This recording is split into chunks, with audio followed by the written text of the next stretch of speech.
Bismillahirrahmanirrahim. Assalamualaikum warahmatullahi wabarakatuh. Waalaikumsalam. Salam tetap sehat dan bahagia bagi kita semua. Kita jumpa lagi sesi berikutnya di Sisa Puang Bro. Obras, ya, obrolan santai tanpa batas. Kita topik kedua kita tentu kita lanjutkan lagi dengan pakar manajemen kita, pakar holding, Pak Doktor, ya, Doktor Insinyur Andi Ilham Said. Pak Ais ini seorang pakar manajemen yang sudah kemana-mana, ya, S1-nya, dan beliau ini, Pak Ais ini S1-nya insinyur dari Unhas. Iya, sama dengan Pombro. Nah, sama dengan saya, cuma kelihatannya beliau mau berkiprah lebih jauh di bidang manajemen. Iya. Karena dia melihat itu belum banyak, ya, Iya. insinyur mungkin yang menggeluti manajemen. Dan sampai sekarang Pak Ais ini tidak pernah keluar dari manajemen. Iya. Kemudian S2-nya tentu dilanjutkan. Beliau sekarang ini kan di IPPM, Ya, betul. sebagai dosen, padahal sebelumnya beliau ini pernah jadi direktur utama Ya, IPPM. Dan kemudian beliau mengambil S2-nya di Amerika, Southern California. Iya. Itu pun juga operation management, Ya, kalau nggak betul. salah, ya. Ya, operation. Pak Ais. Kemudian ambil S3-nya di Filipina. Tentu juga pasti bidang Strategic management. strategic management, Ya. yang semuanya masalah manajemen. Nah, kemudian beliau juga ini salah satu pembina Indonesia Institute Corporate Directorship, ya. Ya, directorship. Nah, ini beliau memang dipercaya sebagai pembina di situ karena memang keahlian Pak Ais ini yang tidak perlu lagi diragukan masalah manajemen. Kalau saya lihat ya, Pak Ais holding di swasta itu kan jelas. Holdingnya mereka ya tentu mulai dari mereka bisnis utama, kemudian mereka ada di dalam bisnis utama ada divisi-divisi. Iya. Nah, divisi-divisi ini mereka lama-lama dijadikan anak perusahaan ataupun SBU, ya, Strategic Business Unit, ya, yang biasanya mereka. Dan kalau kita lihat frame-nya mereka itu jelas, ya, jelas. Kalau saya lihat bisnis holdingnya dia, kemudian anak perusahaannya, di anak-anak perusahaan ini mereka tidak ada lagi direksi sama komisaris, yang bisnis sama, bisnis sama. Misalnya kelapa sawit, ya, ada anunya lagi di daerah mana, tetap mereka hanya GM aja, GM aja, tidak ada direksi komisaris. Nah, sehingga itu jelas. Nah, kalau kita di BUMN, awal mulanya holding itu kan waktu Menteri Rini, ya, Rini waktu Menteri mulai ada holding. Tapi saya belum begitu jelas melihat holding yang dibuat oleh BUMN, karena saya secara pengamat BUMN masih melihat ada pemborosan, ya kan? Nah, mungkin bisa Pak Ais ceritakan dulu awal pembentukan holding sebenarnya itu dari mana gitu loh sehingga muncul holding ini. Ya. Iya, memang istilah holdingisasi, ya, holdingisasi itu ada mungkin di zaman Menteri Rini, ya. Tapi sebenarnya BUMN punya holding itu udah lama sih sebenarnya. Artinya kan punya banyak anak-anak perusahaan itu udah lama. Kayak PLN itu anak perusahaannya sudah sampai 7 cicit gitu. Ya, jadi Pertamina juga, ya. Pertamina juga, ya, sampai mungkin 30 atau 40 itu anak-anak perusahaannya, ya. Jadi memang sudah lama mereka membentuk anak-anak perusahaan. Nah, memang itu terjadi secara alamiah sih sebenarnya. Artinya ketika suatu perusahaan itu bisnisnya membesar, tidak mungkin dikelola oleh satu perusahaan gitu. Maka kemudian jadilah anak perusahaan Anak supaya lebih perusahaan. fokus gitu kan. Kemudian jadilah banyak anak-anak perusahaan dan dikendalikan oleh satu perusahaan induk, maka jadilah di holding. Tapi intinya memang ada dua ya, holding itu. Satu, holding itu karena dibangun karena adanya diversifikasi. Diversifikasi ini salah satu konsekuensi alamiah dari adanya growth, tumbuh. Jadi ada holding itu menunjukkan perusahaan itu tumbuh sebenarnya, dia membesar, gitu ya, membesar bisnisnya, membesar skop tugasnya, sehingga kemudian mendirikan anak perusahaan. Dan itulah diversifikasi. Diversifikasi ini memang timbulnya bisa tiga ya. Bisa pertama diversifikasi itu karena di bisnisnya itu makin kecil, gitu kan? Sehingga pasarnya mengecil, gitu kan? Sehingga perlu cari bisnis baru. Ya, bisnis baru ya. Nah, itu berarti Ya. paket baru, itu satu. Yang kedua bisa juga terjadi karena ingin membagi resiko, Oh, share risk, gitu kan ya. Kalau dilakukan sendiri kan resikonya besar. Nah, kemudian mendirikan anak perusahaan supaya ini bisa di-share resikonya, dan anak perusahaan ini bisa joint venture kan. ya. Misalnya bisnisnya makin besar, dia mau bikin anak perusahaan lagi, tapi dia nggak mau menanggung resikonya sendiri kan. Nah, joint venture dengan perusahaan lain, jadilah bisnis baru lagi gitu ya. Itu yang kedua. Nah, yang ketiga itu memang karena persaingan. Jadi ketika bisnis intinya ini mengalami persaingan berat gitu ya, udah susah di sini, ya carilah lahan hal yang lain gitu, bikin usaha baru, diversifikasi. Jadilah perusahaan itu kemudian tumbuh terdiversifikasi. Nah, diversifikasi ini ada yang diversifikasi secara horizontal. Horizontal itu artinya membangun bisnis yang mirip-mirip, bisnis yang sama gitu ya. Bank, yang bikin lagi bank umum, ada lagi. Tujuannya apa kira-kira Pak Es itu? Dia dengan bisnisnya sama mereka buat itu. Apa yang kira-kira? Mungkin dia ingin meraih market, pasar atau pasar yang nasabah kalau banknya kan.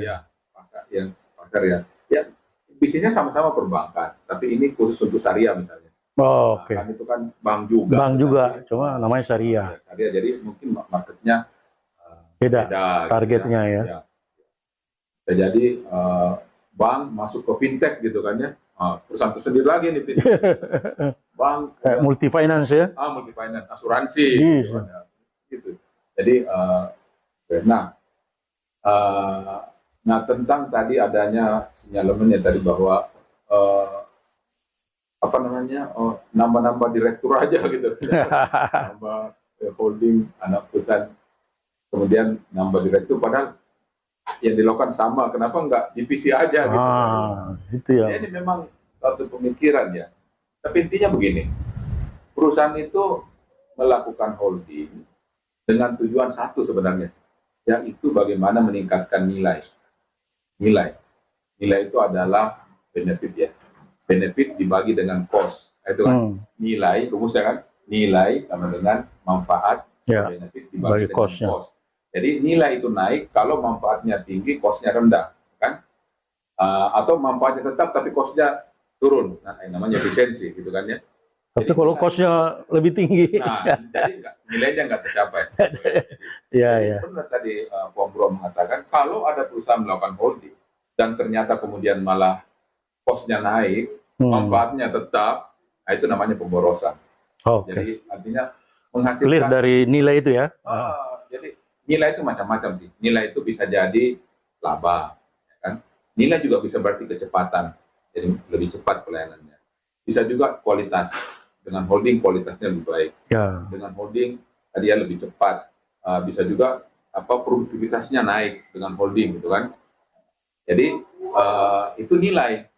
Tapi tadi kalau ternyata dengan di holding itu, holding kan berarti menambah itu kan, menambah karyawan lah, paling tidak karyawan di holding kan, untuk ngatur-ngatur kan. Ya, kalau nanti 5 direktur di holding, ya 5 direktur nambah baru kan, dengan segala macam benefitnya. Ya. Nah, kalau benefit dan cost yang bertambah ini tidak menyebabkan nilainya bertambah, ya itu betul. terjadi pemborosan. Jadi sebenarnya nggak harus dibikin holding gitu ya. Ya kayak apa namanya, biarin aja dia perusahaan mandiri, tidak memberikan nilai tambah lah gitu ya. Ya. Gitu tadi. Oh, jadi saya kira itu jelas sekali ya Pak Ais bahwa untuk holding itu memang harus ada nilai ya yang nilai yang dari manfaat, yang harus ada manfaat ya, manfaat yang naik kemudian cost-nya lebih rendah. Ya. Nah, kalau saya lihat dari struktur organisasi swasta dengan BUMN itu, kalau holding swasta itu kan jelas dia. Jadi bisnisnya yang sama, dia tidak ada direksi sama komisaris, nggak ada. Karena untuk apa ada holding? Artinya tadinya dari perusahaan utamanya kan, nah, baru dia pecah-pecah tadi ini, dan memang ya karena bisnis sama, untuk apa? Ya ada direksinya juga, cukup GM atau kalau berupa produksi cukup kepala pabrik. Nah sekarang kita di BUMN kita nih, kalau kita lihat justru terbalik. Saya lihat apa ini, ada salah ya, salah pembutuhan holding. Contoh misalnya pupuk Indonesia, kan ada di bawahnya itu kan ada anak perusahaan sama bisnisnya pupuk Gresik, petrokimia, ke segala macam. Ini kan sama bisnisnya. Kenapa harus ada direksi dan komisaris? Artinya apa? Kan sudah ditarik jadi holding, karena dia tadinya nggak ada holding, jadi holding. Kan cukup ini saja nih. Holding ini yang ngurusin anak perusahaan, ya, yang cukup GM, misalnya GM pabrik petrokimia di mana, pabrik pupuk di mana, kan cukup itu aja kepala pabrik yang tahu persis bagaimana operasi. Nah, tadi kalau kita kembali situ kan berarti kan ini kan manfaatnya lebih besar, ya, karena cost-nya dikurangi. Tapi ini kita kebalik, BUMN kita malah nambah, tetap ada direksi, ada komisaris. Di mana efisiensi, di mana pengurangan cost-nya? Nggak ada. Kalau koordinasi yang saya ikuti sih memang setiap hanya baru koordinasi, baru pengadaan. Yang saya lihat dipusatkan di holding. Tapi kenapa? Menurut saya kenapa bukan anak-anak perusahaan ini, ya, nggak usah ada anunya, Pak Ais, tidak usah ada direksi dan komisaris. Untuk apa?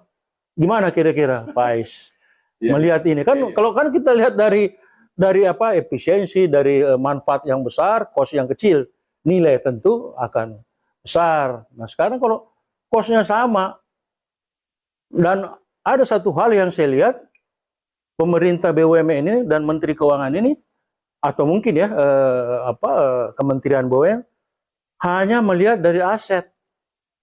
Kalau dia buat holding ini, dia mau jadikan aset membesar. Nanti juga tolong juga mungkin ada masukannya Pak Ais. Apakah itu strategi benar? Hanya mau naikkan aset untuk apa? Bukan kerjasama dengan luar, asetnya besar. Contoh mungkin pertambangan ya, yang ID itu kan, yang dari apa? Ya main ID. Itu kan dibuat holdingnya karena mau kumpulkan aset. Nah, kira-kira model begini ini kalau saya terus terang melihat itu dengan bisnis tambang yang sama, ya, misalnya apakah itu besi baja, apakah itu tembaga, apakah itu batu bara, apakah itu nikel. Kalau misalnya sama, kecuali beda ya produknya, ya mungkin ini beda. Kira-kira gimana kalau seperti itu Pak Ais? Iya gini, jadi perusahaan-perusahaan yang dari konsep holdingisasi yang dilakukan BUMN itu adalah sebenarnya konsep yang menggabungkan, ya. Jadi sudah ada, jadi perusahaan itu sudah ada semua. Ya. Dari pupuk itu sudah ada sendiri tuh, pupuk Kaltim, pupuk yang ada di Gresik itu, Kimia Gresik, Gresik, yang ada di Sumatera. Nah itu sudah ada, jadi sudah ada direkturnya. Nah kemudian digabungkan, jadi bukan pupuk kemudian dibagi-bagi. Demikian pula mungkin kasus semen ya, semen Konasa sudah ada, semen Gresik sudah ada, semen Padang sudah ada, terus digabung. Jadi tadinya memang mereka sudah punya direktur dan pangkatnya gitu ya, kemudian digabung. Nah dalam konteks ini sebenarnya yang diharapkan adalah menggabungkannya itu supaya di situ terjadi sinergi, ya. Jadi ada suatu integrasi lah ya. Karena kalau sendiri-sendiri mungkin tidak bisa koordinasi gitu ya. Misalnya bisa saja apa namanya, semen misalnya, yang paling murah itu kalau semen Gresik misalnya di Batam gitu ya. Batam itu dulunya kan disuplai dari Ke Sumatera mungkin ya. semen Padang. Ya, Padang. Nah, Padang ke Batam itu kan dia melewati ini kan, Pulau Sumatera ke atas ke Aceh baru situ kan. Karena Padang kan di sebelah sini. Iya, Kan? iya. Jadi jauh. Jadi yang paling murah itu kalau disuplai dari Gresik. Nah, gitu Ya, kan. Surabaya ya. Nah, dari Surabaya lebih murah karena lebih dekat langsung kan. Nah, dengan mereka mengintegrasikan itu, maka dia bisa mengatur ini semen Padang dijual di mana, semen Gresik dijual di mana dan seterusnya. Jadi bisa mengintegrasikan. Nah, kembali lagi dengan mengintegrasikan ini diharapkan lebih efisien, harganya bisa lebih turun gitu kan Betul. ya. Jadi itu memberikan nilai tambah sepanjang itu ya. Jadi, nah tadi pertanyaannya apakah perlu ada direktur? Nah, ini mungkin konteksnya kemandirian sebenarnya intinya ya. Apakah masing-masing anak perusahaan ini perlu berlaku sebagai SBU, Strategic Business Unit yang mandiri, atau sama sekali tergantung kepada induk. Induk. Memang konsep itu ada beberapa. Yang pertama itu namanya value chain. Jadi struktur holding itu ada 3. Yang pertama yang kita sebut struktur value chain. Nah ini memang tidak perlu ada perusahaan sendiri nih. Jadi masing-masing divisi-divisi aja, ada divisi operasi, ada divisi marketing, divisi SDM. Nah itu mereka punya fungsi masing-masing. Jadi tidak ada direktur anak-anak perusahaan, nggak ada. Ya. Itu konsepnya adalah konsep holding value chain. Cocok untuk bisnis yang simple. Jadi mungkin tidak seluruh Indonesia coverage-nya gitu kan ya. Kemudian bisnisnya sederhana. Nah, kalau makin kompleks, pemasarannya makin luas, maka kemudian masuk ke konsep struktur yang kedua, namanya SBU, Strategic Business Unit, di mana holding itu membawahi beberapa anak-anak perusahaan yang mandiri secara hukum, ya. Jadi PT yang terpisah. Nah, itu punya direksi masing-masing. Ya. Nah, yang ketiga, kalau makin kompleks lagi sampai mancanegara gitu ya, kayak misalnya Unilever dan sebagainya. Nah, itu mereka melakukan namanya struktur holding yang bentuknya matriks. Nah, itu sudah sampai mancanegara, itu lebih kompleks dari itu.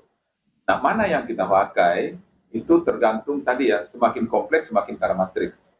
Jadi memang kalau idenya udah nggak usah pakai direktur, nggak apa-apa, tapi akan menjadi kesulitan di dalam koordinasi di perusahaan yang mandiri tadi. Jadi kalau dia tidak dipimpin oleh direktur yang mandiri, maka akibatnya dia pengambilan keputusannya dilambat. Karena dia harus nanya terus kan, holding, karena dia nggak punya kewenangan gitu ya. Makanya kemudian ditunjuk direktur di situ untuk punya kewenangan, sehingga dia bisa mengambil keputusan cepat di lapangan, supaya bisa memberikan layanan lebih cepat. Jadi intinya itu sebenarnya kenapa harus ada direktur di situ, karena dia diberi kewenangan supaya bisa mengambil keputusan. Nah, dalam konteks integrasi ada beberapa fungsi di holding yang biasanya disentralisasi. Jadi urusannya itu sentralisasi dan desentralisasi. Mana yang disentralisasi, mana yang didesentralisasi. Ada yang disentralisasi yang bisa dipakai bersama. Misalnya human capital. SDM-nya kan sama itu, namanya pupuk kan gitulah SDM-nya. Nah itu diintegrasikan, adanya di holding. Jadi anak-anak perusahaan itu nggak perlu ada fungsi SDM, dia hanya fungsi kepersonaliaan, mengatur gaji dan sebagainya. Tapi pengembangan SDM-nya itu ada dilakukan di holding. Kedua fungsi, misalnya fungsi tentang product development, riset.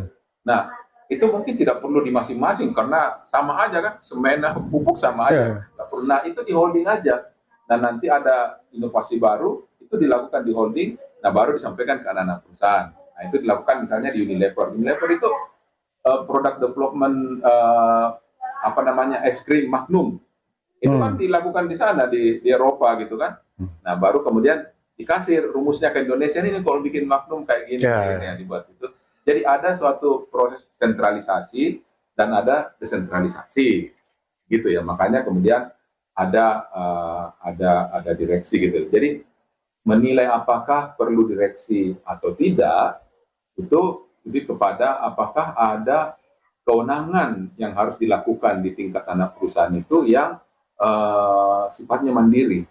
Karena ketika dia menjadi PT sendiri, itu entitas bisnis sendiri kan, punya aturan hukum sendiri, punya komisaris sendiri gitu ya, punya kewenangan sendiri yang bisa dia lakukan itu secara cepat. Kira-kira gitu dasar perhitungan.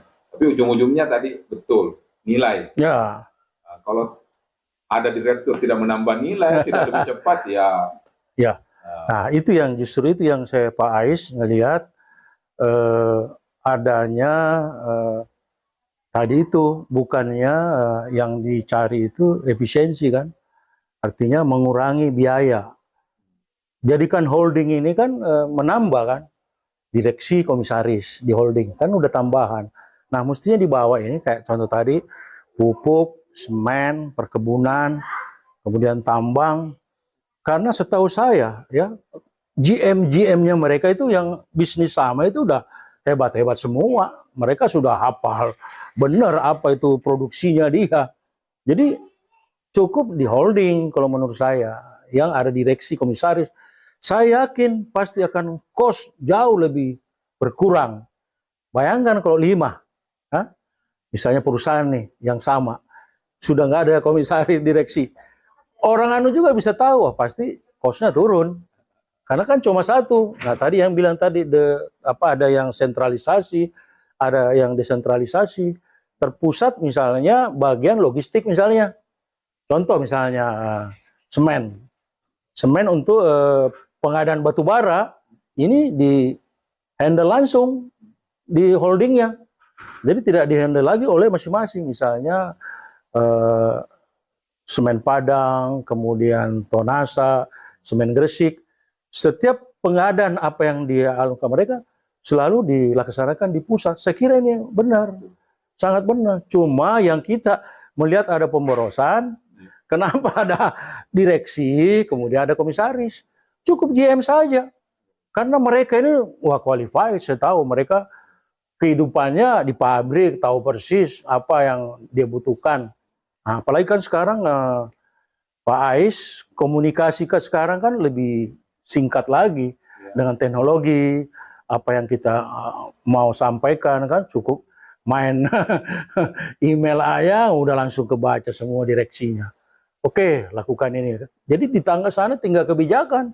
Lakukan ini, lakukan ini, lakukan. Konsolidasi.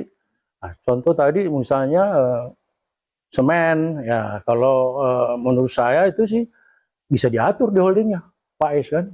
Kalau menurut pemahaman saya. Nah memang perlu tadi itu yang masalah sentralisasi ya dengan desentralisasi ini penting menurut saya. Supaya nanti dilihat mana yang efisien. Walaupun sentralisasi, apakah efisien? Nah kan sebenarnya kan bisa dilihat hasilnya nanti. Perusahaan ada kenaikan nggak laba? Ya kan? Misalnya tadi itu, kenapa nggak dicoba holding seperti itu? Dengan sekarang. Atau sekarang dibuat begitu, ada penurunan cost nggak?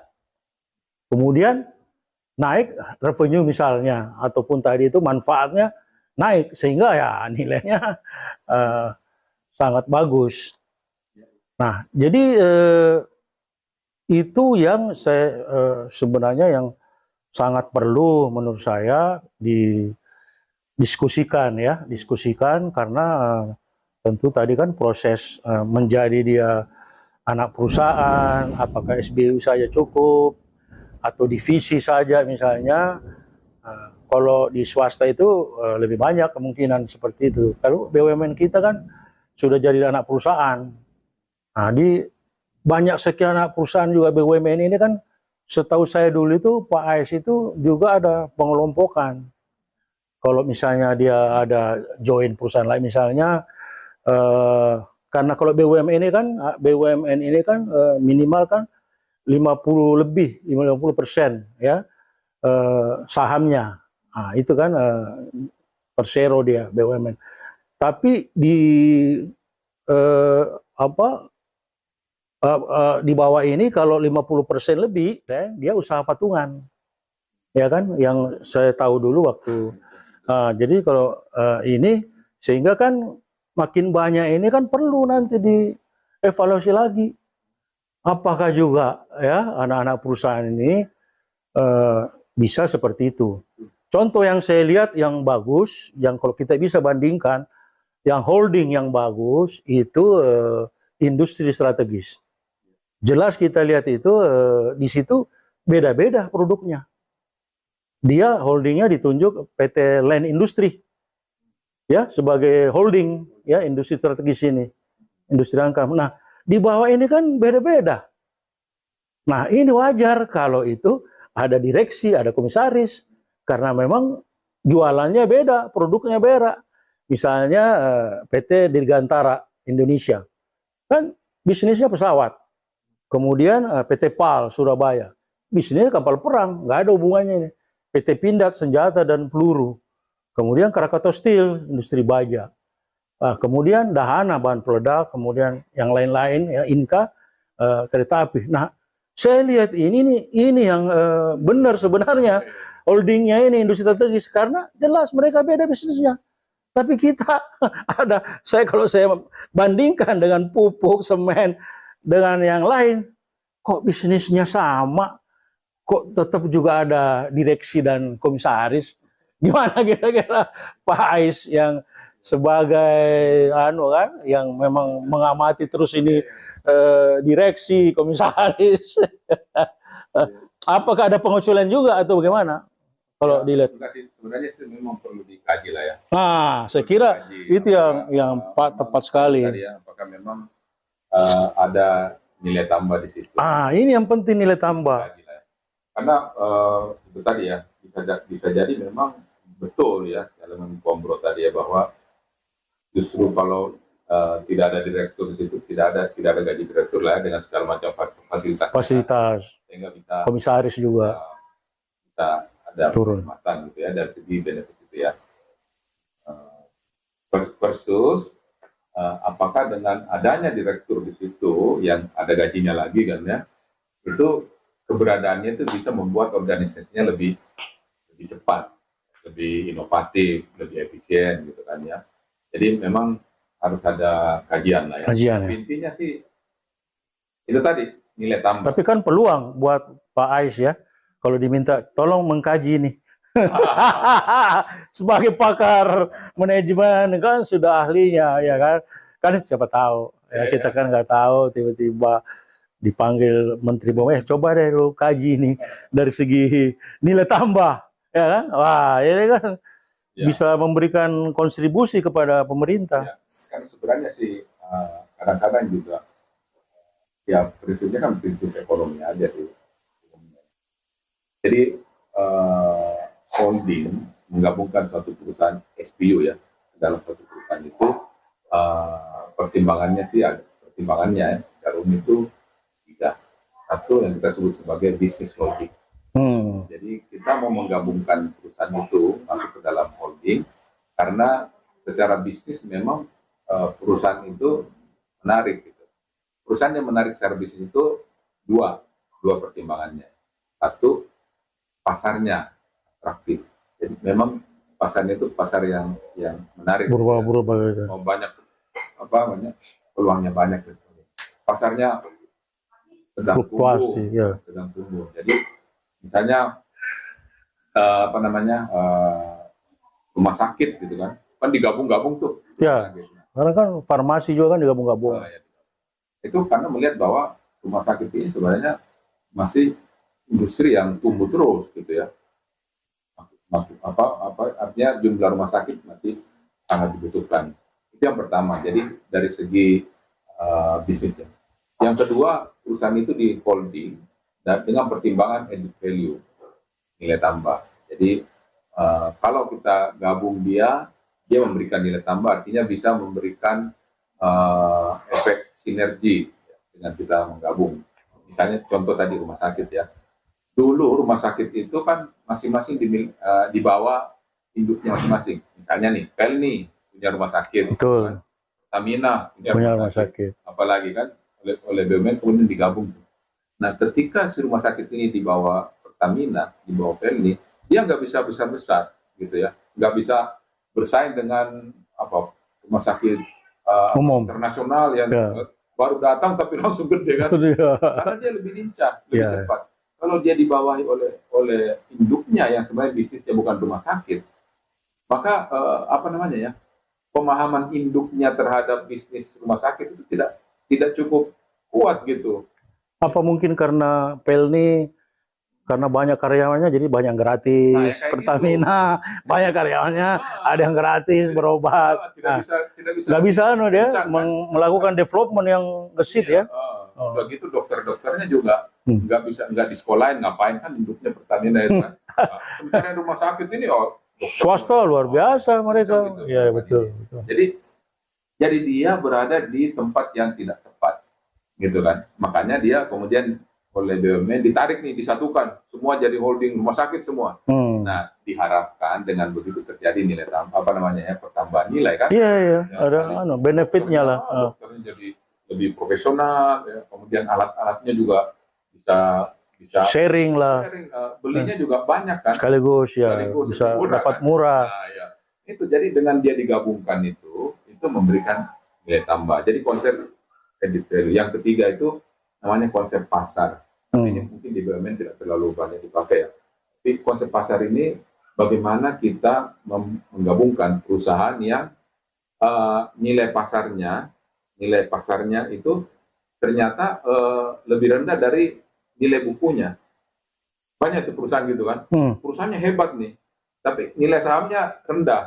Gitu kan. Ini kan saham kita masih kacau kan. Sering kita lihat, ini perusahaan ini bagus, tapi kenapa sahamnya turun terus kan? Nah, kalau seperti ini, maka sebaiknya dibeli, ya kan? Karena nilai namanya itu future value-nya, NPV-nya itu lebih tinggi daripada nilainya. Jadi kayak ada rumah misalnya kan, ada rumah, harga rumah itu misalnya 10 miliar, tapi dia cuma jual 1 miliar kan? Wah, dapat di rumah ini kan? Itu ada keanehan aja itu. Ya, nanti kita jual lagi. Perusahaan juga begitu. Jadi ada orang cerdas melihat suatu perusahaan ini, nilai perusahaan ini sebenarnya katakanlah 100 miliar gitu kan. Kok ini sahamnya cuma dijual 10 miliar? Nah, gue beli ini kan, nanti tinggal saya pupurin dan jual lagi. Nah, itu banyak loh orang punya kemampuan. Atau sebaliknya, ada perusahaan yang nilai pasarnya itu udah terlalu tinggi daripada nilai sebenarnya kan, mending dijual gitu kan. Artinya mumpung masih pasarnya tinggi. Ya. Misalnya nih kalau batu bara ya, batu bara itu mungkin sekarang lagi naik tinggi, ya. Kan? Ya. Padahal mungkin 5 tahun akan datang akan jatuh kan. Ya, bisa terjadi lagi. Kan? Nah, maka lebih baik dijual dulu, mumpung harganya tinggi kan, gitu. Tapi future value-nya mungkin akan jatuh nih, kita jual sekarang gitu. Jadi itu tiga konsep kenapa holding itu dibangun. Ya tadi konsep karena memang secara bisnis sesuatu yang menarik, menguntungkan. Yang kedua dengan dia digabung memberikan nilai tambah. Dan yang ketiga itu ada tadi nilai pasar ya, sehingga bisa kita lumayan kan kita beli jual lagi. Tiga itu kenapa perusahaan itu di holdingkan ya, digabung gitu. Nah, mestinya pertimbangan itu yang menjadi pertimbangan ketika mau dijadikan holding ya. Baik BUMN maupun swasta. Konsepnya gitu. Jadi intinya gini, kalau ada perusahaan yang holdingnya itu menyebabkan anak perusahaannya jadi kerdil, nah itu berarti holdingnya nggak bisa mengasuh dengan baik. Jadi kayak anak lah ya, kayak anak, ini pemisalannya sederhana sebenarnya. Ada anak tinggal di orang tua gitu kan. Nah, karena orang tuanya ini kurang memahami cara mengasuh anak yang benar, akhirnya anaknya ini terlantar gitu kan. Nah, mendingan ini diasuh oleh orang tua yang lain gitu kan, yang tahu cara mendidik anak dengan benar, sehingga dia nyuruh anak yang baik. Gitu. Nah, perusahaan juga gitu. Jadi kalau ada holding yang tidak bisa mengasuh anak-anak perusahaannya dengan baik, jangan-jangan dia akan tumbuh lebih besar di tempat yang lain gitu ya. Atau mungkin ada ada memang rencana-rencana ke depannya. Mungkin dia anak-anak perusahaannya nanti ini di merger lah dengan perusahaan lain atau dilakukan joint venture lah. Mungkin nggak bisa seperti itu kalau Iya. ya. Ya. Makanya namanya strategik itu ada tingkatannya. Ada namanya strategi di tingkat SBU, satu perusahaan itu punya strategi. Kalau holding punya strategi juga, namanya strategi holding. Nah, di atas lagi namanya strategi global strategi itu internasional ya. Nah, holding itu juga harus punya strategi. Jadi harus ada strategi holding, bahwa holdingnya ini akan mau seperti apa ke depan. Kalau kita lihat ya misalnya contoh sekarang itu yang kita lihat misalnya Kompas Group ya.